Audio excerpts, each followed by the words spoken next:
Hello दोस्तों, मैं नरोत्तम लोरोली और मैं अपने फेसबुक पेज पर लाइव हूँ। आप सभी जितने भी मेरे साथी हैं वो फटाफट अगर जुड़ जाएं तो हम अपनी बात आगे रखेंगे।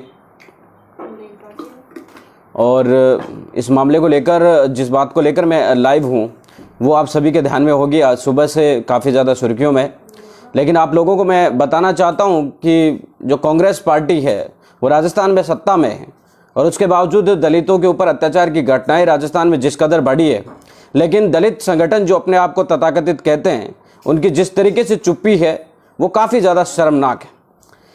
भीम आर्मी, भीम सेना और सेना, पता नहीं कितनी सारे संगठन हमने बना लिए, लेकिन ये संगठन सिर्फ बीजेपी शासित राज्यों में आवाज़ उठाने के लिए काम में आता है।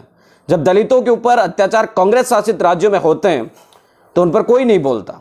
पिछले 4-5 दिनों से मैंने लगातार खूब आवाज उठाई थी राजस्थान के अंदर दलितों पर होने वाले अत्याचारों को लेकर। करीब मैंने 7 दिन बहुत ज्यादा जो भी खबरें आई थी उनको पोस्ट किया था फेसबुक पर, और उसके बाद मेरे जो मैसेंजर था उसके अंदर हमारे तथाकथित कांग्रेस के जो लोग थे उन्होंने भर भर के ये लिखना शुरू कर दिया कि आप मनुवादी हैं, आप आरएसएस के जुड़े हुए लोग हैं, फलाना है, ढीमका है। कभी सोचा ये शर्म की बात है? आप लोगों की औकात नहीं है।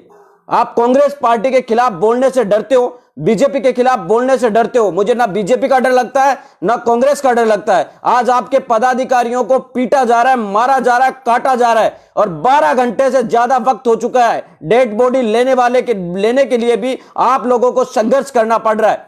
सोचने की बात है, क्योंकि कांग्रेस पार्टी को 80%, 90% वोट अनुसूचित जाति देता है, और जिस समय कांग्रेस पार्टी अत्याचार करती है उस समय हमारे लोग अपने मुंह पर सेलो टेप चिपकाकर बैठ जाते हैं। शर्म आनी चाहिए आप लोगों को। संगठन तो बना लेते हैं, लेकिन बीजेपी शासित अगर राज्य होता, अगर यही उत्तर प्रदेश के अंदर यह घटना होती तो अब तक आपको बता दें कि इस घटना के ऊपर ना जाने कितने सारे लोग वहां पर पहुंच जाते। आज राजस्थान के अंदर एक भाई को, जो हमारे समाज का गरीब परिवार का लड़का है, सिर्फ इसलिए उसे मार दिया गया कि वो एक बाबा साहब अंबेडकर जी का बैनर लगाकर अंबेडकर जयंती के ऊपर लगा रहा था, बस इतनी सी बात के लिए। लेकिन उसके 12 घंटे बीत जाने के बाद भी उसकी डेड बॉडी के लिए हमें संघर्ष करना पड़ रहा है। आरोपियों के ऊपर 302 का मुकदमा लगवाने के लिए संघर्ष करना पड़ रहा है। यह कांग्रेस की सरकार में हो रहा है। मुझे आज भी याद है उत्तर प्रदेश के अंदर क्राइम बढ़ रहा है, और मैं हर दिन कवर करता हूं, हर दिन वहां की घटनाओं को कवर करता हूं, लेकिन इस चीज को मैंने ध्यान से देखा है कि उत्तर प्रदेश के अंदर अत्याचार की घटनाओं के ऊपर तुरंत, कम से कम नहीं तो दूसरे दिन आरोपियों को गिरफ्तार कर लिया जाता है, 1-2 पेशलों को छोड़कर। लेकिन राजस्थान का अभी हाल फिलहाल में करौली के अंदर एक प्रकरण हुआ था। एक लड़की के साथ वहां पर गैंगरेप की घटना हुई थी, लेकिन उस प्रकरण के अंदर पुलिस प्रशासन और वहां का तमाम प्रशासन ने उस मामले को दबाने की जितनी कोशिश करनी चाहिए उतनी कोशिश की गई, और राजस्थान की कांग्रेस सरकार के खिलाफ बोलने वाला कोई एक लफ्ज नहीं निकल पाया। आज उसकी हत्या हुई है, कल हमारा भी नंबर आ सकता है। यह कांग्रेस की सरकार हो चाहे बीजेपी की सरकार हो। और आपको मैं बताना चाहता हूं, अनुसूचित जाति जनजाति के ऊपर अत्याचार के मामले में राजस्थान जो है सरकार वो टॉप पर रहती है, चाहे शासन बीजेपी का हो चाहे कांग्रेस का हो, लेकिन उसके बावजूद भी नंबर 1 पर रहती है। लेकिन शर्म आती है उस बात को कहने में, मुझे बिल्कुल भी झिझक नहीं है और बिल्कुल भी मैं इस बात से संकोच नहीं खाता कि आज खुद भीम आर्मी का पदाधिकारी है, वो जो लड़का इस दुनिया से जा चुका है, लेकिन उसके पार्टी के राष्ट्रीय पदाधिकारी भी अभी तक इस मामले के अंदर एक ट्वीट करने से भी बचते नजर आ रहे हैं। क्यों? 12 घंटे से भी ज्यादा हो चुके उस एक बच्चे को अपनी जिंदगी से गए हुए, और इस घटना को आज घटित हुए भी 3 दिन हो गए, लेकिन उसके राष्ट्रीय पदाधिकारी जो भीम आर्मी के अपने खुद के राष्ट्रीय पदाधिकारी है, उन्होंने अभी तक इस घटना पर एक ट्वीट करना भी लाजिम नहीं समझा। जो घटना उत्तर प्रदेश में होती है उसमें धाप धाप कर रोने वाले लोग, जो खून आंसू बहाते हैं, फालतू के लाइव आंसू बहाते हैं, वो राजस्थान के अंदर जब कांग्रेस के शासन के अंदर घटना घटित होती है तो उस पर अपनी लफ्ज खोलने से भी डरते हैं। क्या 12 घंटा बाद जब वहां से ऑर्डर हो जाएगा कांग्रेस के पदाधिकारियों का तब आप ट्वीट करेंगे? इस घटना को आज 3 दिन हो गए। उस पदाधिकारी का विनोद मेघवाल रावत सर का एक लड़का था, भीम आर्मी का पदाधिकारी था, भीम आर्मी का वो सोशल मीडिया इंचार्ज था, और उस भीम आर्मी के पदाधिकारी होने के चलते उस लड़के ने 14 अप्रैल अंबेडकर जी की जयंती के ऊपर अपने घर पर एक बैनर लगा दिया था। यह पसंद कुछ जातिवादी लोगों की जो मानसिकता के लोग हैं उन्हें पसंद नहीं आया। उस घर के अंदर घुसकर उन लोगों ने उसे बैनर पोस्टर है वो फाड़ दिया, और उसके बाद वो जातीय जो हिंसा, आपको बता दें कि गांव में पंचायत हुई, बैठक हुई, और उस बैठक के बाद में मामला सुल्टीवाड़ा जैसे कैसे हो गया उसमें। लेकिन जो जातिवादी दंश के लोग थे उनके मन के अंदर वो ठीस थी कि आखिर वो हमें कैसे झुका गया। उसके बाद आपको बता दें कि परसों पहले दिन की 2 दिन 3 दिन पहले उस लड़के को अकेले में देखा और उन लोगों ने उसे पीट पीट कर उसकी जान से हत्या कर दी। लेकिन जिस पार्टी का वो प्रचार करता था, जिस संगठन के लिए वो प्रचार करता था, जिस संगठन के लिए वो दिन रात मेहनत करता था, उसके राष्ट्रीय पदाधिकारी आज 3 दिन उस घटना को होने के बाद भी उसके ऊपर एक ट्वीट करने के लिए भी बच रहे हैं। हाँ, राजस्थान के कुछ पदाधिकारियों ने जो भीम आर्मी से या संगठन से जुड़े हुए, उन्होंने इस घटना पर बोलने की कोशिश की है, लेकिन राष्ट्रीय पदाधिकारी जो है उन्होंने एक भी, जब तक उनके खुद के एक पदाधिकारी की जान जा चुकी है उसके बाद भी बोलने। और दूसरी बात, शर्म की बात है, सेना, आर्मी, फलाना ढीमका, पता नहीं कितने कितने सारे संगठन आप लोगों ने बना रखे, और जब कांग्रेस का राज आता है, कांग्रेस की शासन की बात आती है, उसके खिलाफ बोलने की, जब वेद प्रकाश सोलंकी कांग्रेस के विधायक है, वो खुद कह रहे हैं कि अशोक गहलोत देश का, राजस्थान के अंदर दलित विधायकों के साथ छुआछूत भेदभाव जैसा कर रहे हैं, उनको साथ आपको बता दें उन्हें मौका नहीं दे रहे, तो फिर पदाधिकारियों की हालत क्या हो रही है, आप खुद इस बात को सोच सकते हैं। मुझे इस बात में कहने में कोई हिचक नहीं है, चाहे आप मुझे संघ का पदाधिकारी कहें, आरएसएस का पदाधिकारी कहें, किसी का भी कहें, कोई फर्क नहीं पड़ता, लेकिन आप लोगों की औकात नहीं है, आप कांग्रेस के खिलाफ बोलने से डरते हो, और बीजेपी के ऊपर जब आपके ऊपर वो मार खाते हैं तब आप उसके ऊपर बार चिल्लाना शुरू कर देते हो।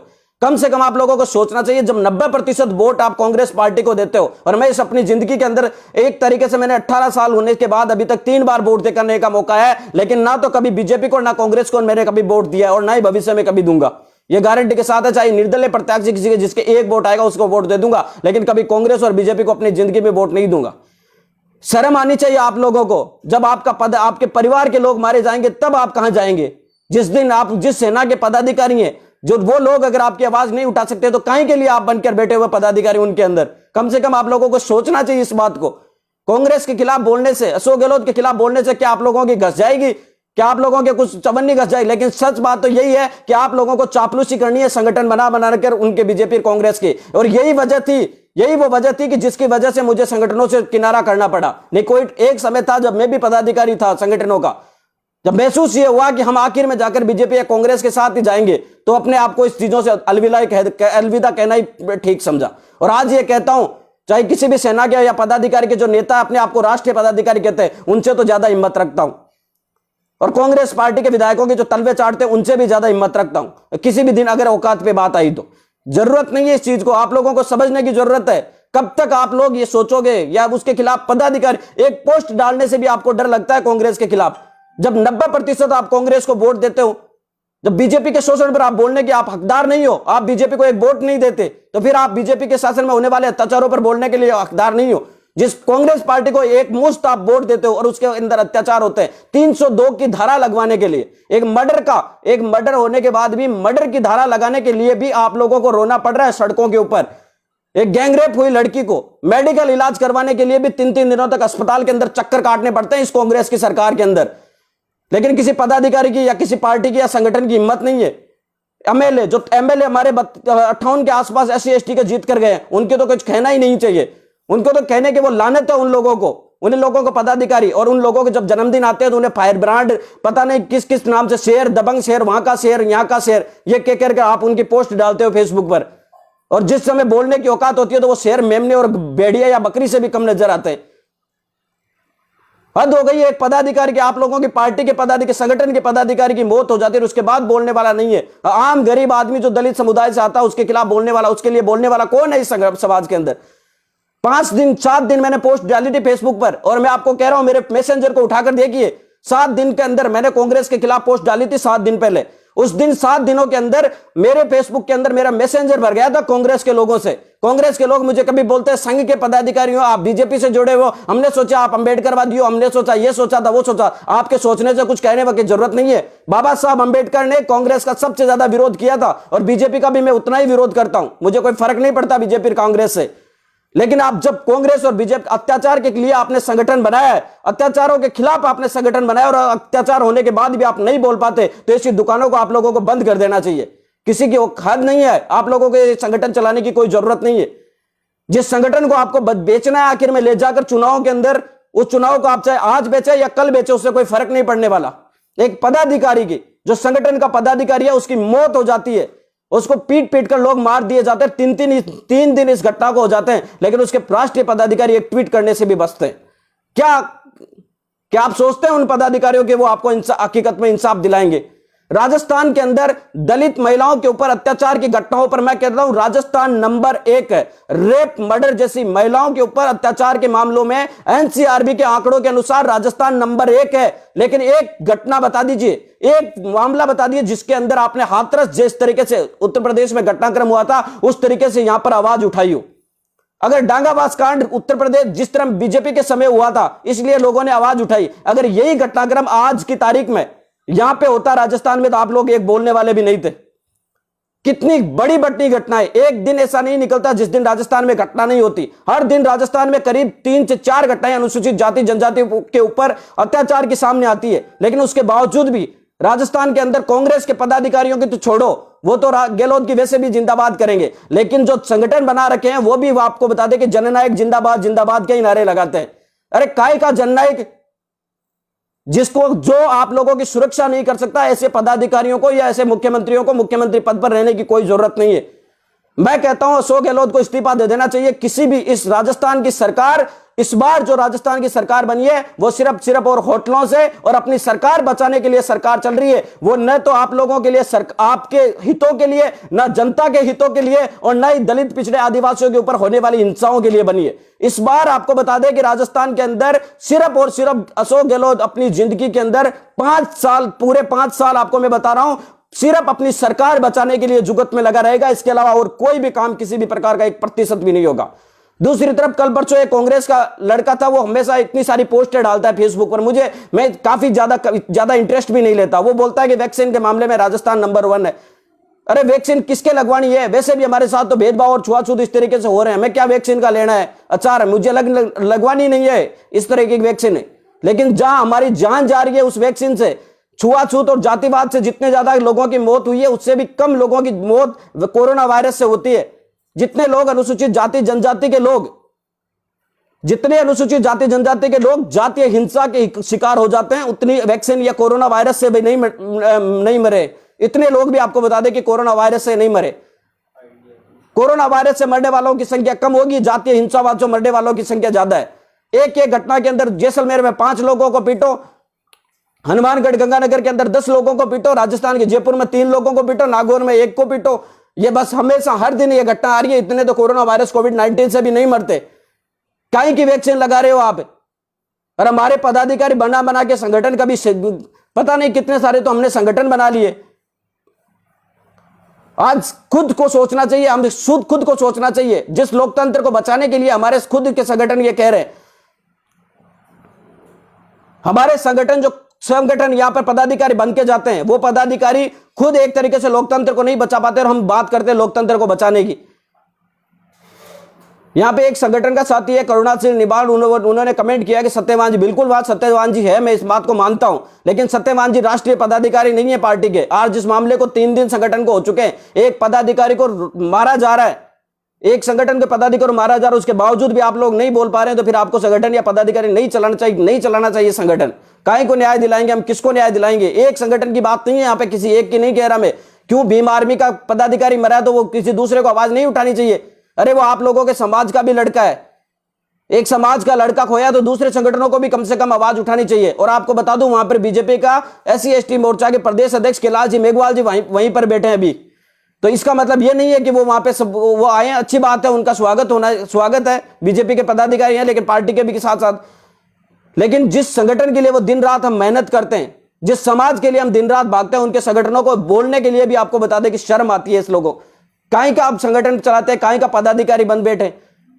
बस ठीक है, जिंदाबाद जिंदाबाद होते हैं, 2 साल जिंदाबाद जिंदाबाद बीजेपी की सरकार होती है तो आप लोग ज्ञापन लेटर पैड पे लिख के कलेक्टर को देते रहते हैं, और उसके बाद में आपको बता दें कि जब कांग्रेस की सरकार बन जाती है तो फिर साहब शुरू हो जाते हैं। इस तरीके की अगर आपको संगठन चलाने, तो ये संगठन कभी आप एक तरीके से समाज की जो हालत है उसको और ज्यादा खराब करने का काम आप लोग कर रहे हैं।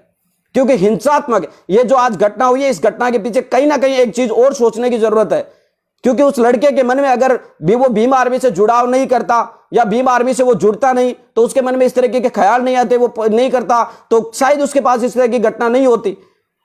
एक तरह तो आप उन लोगों को, युवाओं के अंदर आप फूंक रहे हो, उनके अंदर जब मीटिंगों के अंदर उनके ये कह रहे हैं कि मनुवाद से लड़ना है, वहां से लड़ना है, उसको काट दो, उसको मार दो, इस तरीके की आप उनको भाषण देते हो। पहले तो और जब उनके ऊपर इस तरीके की घटना हो जाती है तो आप लोगों में से कोई बोलने वाला नहीं होता। क्यों? या तो आप उन लोगों को सिखाओ मत इस तरीके से करने के लिए, या फिर अगर आप उन लोगों को सिखा रहे हो तो उनको सुरक्षा की भी दो। कम से कम हम इस चीज को कम तक समझेंगे। अगर कांग्रेस के खिलाफ बोलना बीजेपी या आरएसएस का होना है तो बाबा साहब अंबेडकर भी फिर आरएसएस के हुए, उन्होंने तो सबसे ज्यादा कांग्रेस का विरोध किया था।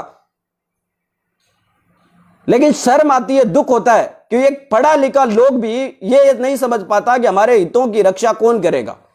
मेरा विरोध कभी भी अपने समाज के किसी पदाधिकारी से नहीं है, किसी भी संगठन के नेता से या किसी से नहीं है, लेकिन मेरा विरोध हमेशा बीजेपी और कांग्रेस से। चाहे आप कितने सारे संगठन चलाओ, एक नहीं 50 चलाओ, मुझे कभी फर्क नहीं पड़ता, लेकिन आप जिस उद्देश्य के लिए या जिस हित के लिए संगठन चला रहे हैं उस हितों को आपको पूरा करना जरूरी है। अगर आप उन उद्देश्य को पूर्ति नहीं कर पा रहे हैं तो फिर आपको संगठन बंद कर देना चाहिए। जिस तरीके से मैं अपने आप को मान रहा हूं, जब मुझे ऐसा लगा कि मैं अपने लक्ष्यों के अंदर या अपने कर्तव्य के अंदर कहीं ना कहीं भटक रहा हूं तो इन चीजों से दूर हो जाना ही अच्छा है। क्योंकि कम से कम किसी युवाओं को मौत के घाट नहीं उतारूंगा, किसी का कैरियर बर्बाद नहीं करूंगा। पहले हम मुकदमा खाना उन्हें सिखाते हैं, उन्हें मरवाना सिखाते हैं, उन्हें और चीजें करने के लिए सिखाते हैं, लेकिन जब उनके ऊपर मुसीबत आती है तो हम क्यों नहीं बोल पाते। इस तरीके के संगठनों को आप लोगों को बंद कर देना चाहिए। आप लोगों ने इतना समय दिया, इसके लिए शुक्रिया, लेकिन मुझे इस बात का दुख ही रहेगा कि अगर यही मैं बीजेपी के खिलाफ बोलता तो देखने वालों की संख्या बहुत ज्यादा होती। अगर कांग्रेस के खिलाफ बोल रहे हैं तो इसमें देखने वालों की संख्या भी कम ही रहती है। जितने भी साथियों ने देखा उसके लिए शुक्रिया, लेकिन विनोद मेघवाल एक परिवार का बच्चा था, उसकी जान गई है, उसकी जान के लिए, उसकी परिवार की सुरक्षा के लिए, उसके तमाम उसको एक तरीके से सहायता मिले, उसके लिए आवाज उठाइए, कम से कम आवाज बुलंद कीजिए। कल आपके साथ भी ऐसा हो सकता है। धन्यवाद।